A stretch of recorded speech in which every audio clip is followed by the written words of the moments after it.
Since it was announced at the LDS General Conference in 2008, millions of faithful Latter-day Saints have been anxiously awaiting more details about the new temple being built in Rome, Italy.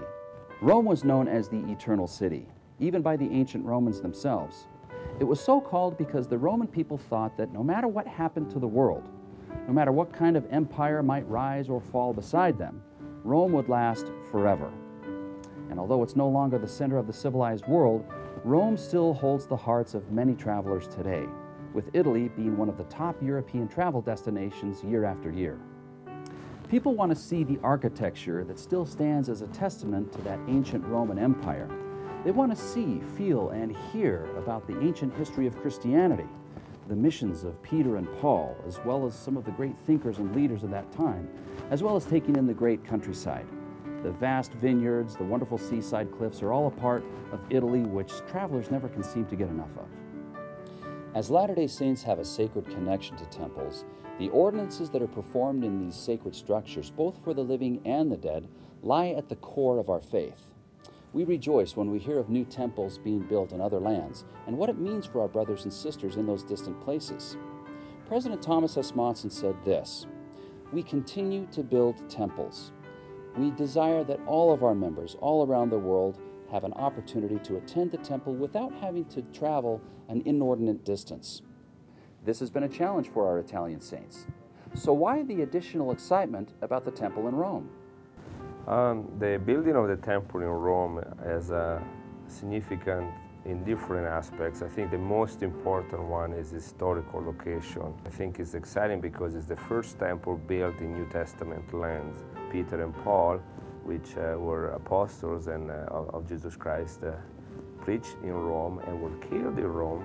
So there is a lot of history of early Christianity there that makes a nice tight connection then to the restoration of modern Christianity, and particularly with the temple. We stand as a tribute to these early Christians that gave their life in the early days to stand for what they believed, to stand for the Savior. Little by little, this is coming into in the mind of the people. They're realizing that once the temple will be there, they will have a great work to do. I think the temple in Rome is going to boost missionary work under many levels. It will be a great opportunity for everyone to bring people to a place where they can actually see and have a personal experience and see these things. And it would be nice to introduce the people to the gospel right there in front of the temple. The temple is also located close to the largest commercial center in Rome, at the entrance of Rome, where there are hundreds of stores and thousands of people that go there. Will be easily viewed by that part, and I'm assuming the individuals eventually will give in into the curiosity. Italians are fairly curious individuals. I think also it will be easier for the missionary to not just teach about the gospel or teach about temples or teach about eternal family, but invite people that they're teaching to spend some time with them or go and visit the temple ground, and the spirit there and the experience of seeing these things so close, in a far remote land, but right there will also be felt strongly by investigators and those investigating the church. So our invitation, my invitation, is to come and partake of those memories and those experiences, learn firsthand of the life and the ministry of this early Christian, and rejoice with the coming back of the gospel, the true gospel of Jesus Christ, as it was taught in the meridional times, again today, as represented by this beautiful temple that is being built right there in Rome. LDS Travel Study is the former BYU Travel Study, with the same attention to detail and specialized itineraries, with tour guides who are educators, lecturers, authors, and world travelers. Their goal has been to bring people like you and me, young and old, to sacred sites across the world to educate, inspire, uplift, and strengthen testimonies. What could be more rewarding than that? We specialize in small group departures with intimate experiences. The value in that means a lot. We've been doing this for 55 years, and that's experience that you can trust. One of the things I do as a tour director is work with the groups to make sure they're having a great experience, and working with each individual to make sure that they have the best experience possible on their tour. and we have great experiences together as a group and as individuals as they experience the various places we visit.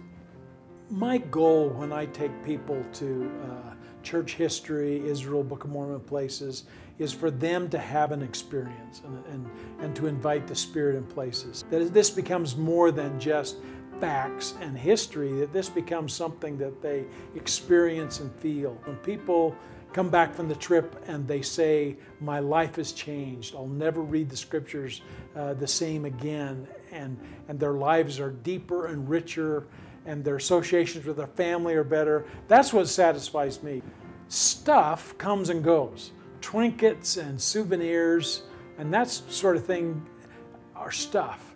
But experiences in which you learn about people and places, especially things that you connect with the scriptures, with the ancient world, with other cultures and other people, are things that make you rich inside. Morris-Murdock Travel and LDS Travel Study are excited to be your travel partner and to share with you in this great historic church event. We've been planning for years to help you make this your trip of a lifetime.